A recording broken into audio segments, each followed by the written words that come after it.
বসিরহাটে আবার গোটারায় সেখানে বিপুল ত্রাণের ত্রিপল উদ্ধার, অভিযুক্ত তৃণমূল নেতা বাপ্পাদিত্য ঘোষ। কিন্তু কিভাবে এই বিপুল ত্রিপল সেখানে এসে পৌঁছলো? সরকারি ত্রিপল।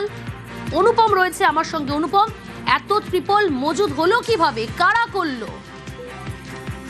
দেখো প্রিয়াঙ্কা, এখানে সব থেকে বড় প্রশ্ন, তার কারণ এই এলাকায় গতকাল রাতে এলাকার মানুষ দেখতে পায় যে কিছু ভ্যানে করে, টোটো গাড়িতে করে সরকারি ত্রিপল এবং সরকারি যেসব ত্রাণ সামগ্রী, এমনকি স্কুলের বাচ্চাদের যে সরকারি জামা কাপড়, সেগুলো ভ্যানে করে এবং টোটো গাড়িতে করে রাতের অন্ধকারে নিয়ে যাওয়া হচ্ছে। তখনই এলাকার মানুষ সেই গাড়ির পিছনে ধাওয়া করে এসে দেখতে পাই যে একটি পরিত্যক্ত ঘরের বাড়ির ভেতরে সেইগুলোকে মজুত করা হচ্ছে।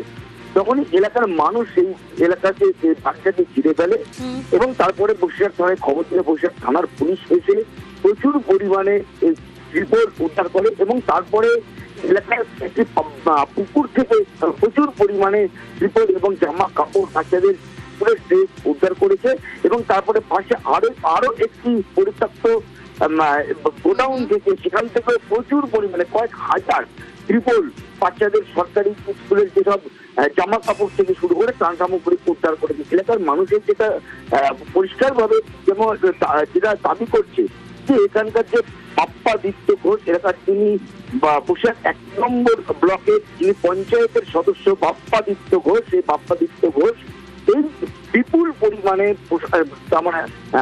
মানুষের যে সরকারি যে ত্রিপল, সেই ত্রিপল মজুত করে রেখেছিল এবং এই শুধু মজুদই নয়, সেগুলো পাচার করার পরিকল্পনা ছিল অভিযুক্ত তৃণমূল নেতা বাপ্পাদিত্য ঘোষের, এমনটাই স্থানীয় বাসিন্দাদের অভিযোগ।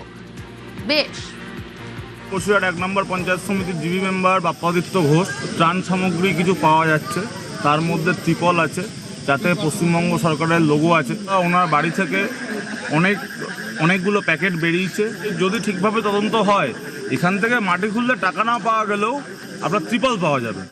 3 দিন ধরে খবর পাচ্ছি বাপ্পাদার বাড়ির থেকে প্রচুর মাল আছে, ত্রিপল আছে, কম্বল আছে, জামা কাপড় এগুলো আছে। তার দোতলার মজুত করা ছিল, এটা ভোটের আগে থেকে আমরা জানতাম। টোটো কিংবা ভ্যানে করে রাত্রি করে মাল ছড়াচ্ছে। এই মালটা আমরা এখানে ধরে ফেলেছি, এই মালগুলো ধরা পড়েছে। আমি চাই আরও মাল আছে, সেই মালগুলো বার হোক।